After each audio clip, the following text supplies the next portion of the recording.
Coming up on Mountain News this morning, officials in Frankfort met yesterday to discuss the ongoing problems of overdoses in the Commonwealth. And 2 students from Middlesboro are getting a head start in their career with a program from MIT. Dedicated to Eastern and Southern Kentucky, this is WYMT Mountain News This Morning. Good morning, I'm Madison Carmouche. We're coming up on 5 a.m. on October 25th, but first let's check in with meteorologist Evan Hatter for a look at your forecast this morning. Evan, surprise! Surprise, I'm here. Always nice to get back in the saddle yet again, and we're coming in on a warm finish to the second half of this work week. It has been mild so far, and we'll continue to see the mild air later today. Look at this, temperatures already upper 50s to near 60, 59 Prestonsburg and Moorhead, 60 apiece, Jackson and Pikeville. Compare that a little cooler along the Highway 80 Hal Rogers Parkway corridor, 50 in Hazard, middle and upper 40s as you head out toward London and Williamsburg. So kind of variable out there depending on where you are. No big issues on pinpoint Doppler this morning. Few spotty showers into portions of West Virginia, but we are dry here in the mountains. Your forecast first through the next 12 hours. Yeah, we'll see those clouds around today, but shouldn't hurt temperatures too much. Nearly 10 degrees above normal Madison with highs in the middle 70s. Enjoy it now because fall is still around. Those details in a few minutes.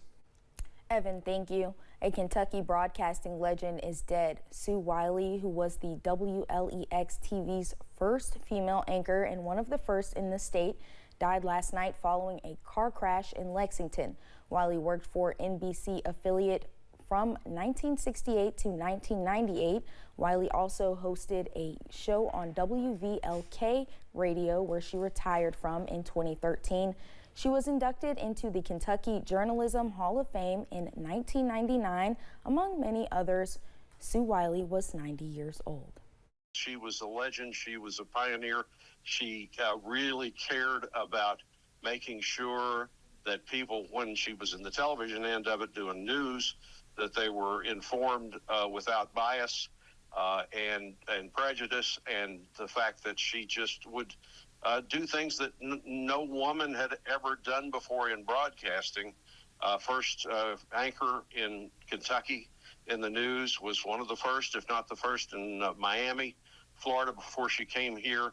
She was just, Sue Wiley was just completely unique.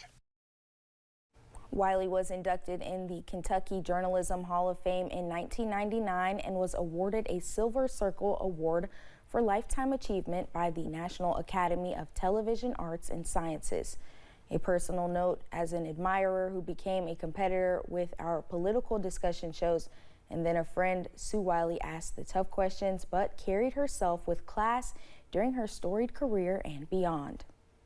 The reasons behind many overdoses in Kentucky were discussed yesterday in a committee meeting in Frankfort.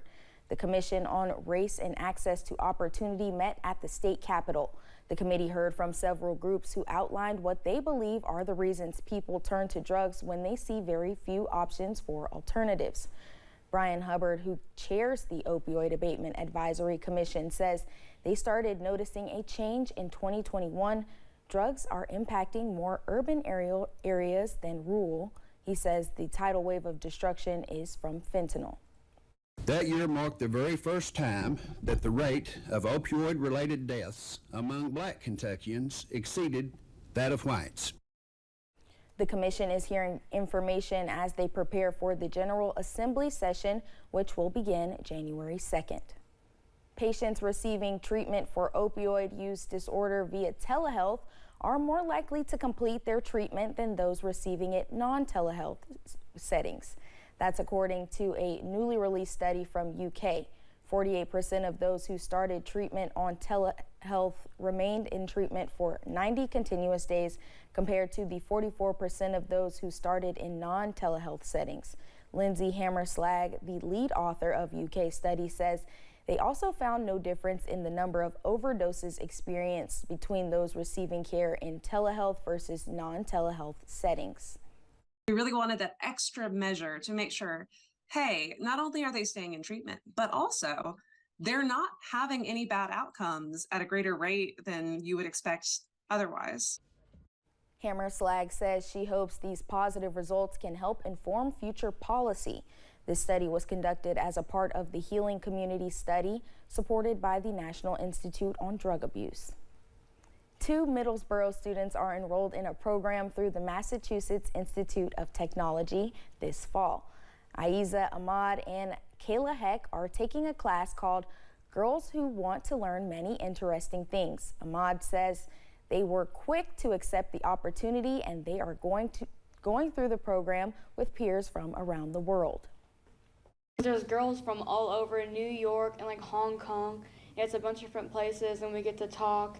And a lot of us don't even know a lot about biotechnology, but we're just learning together.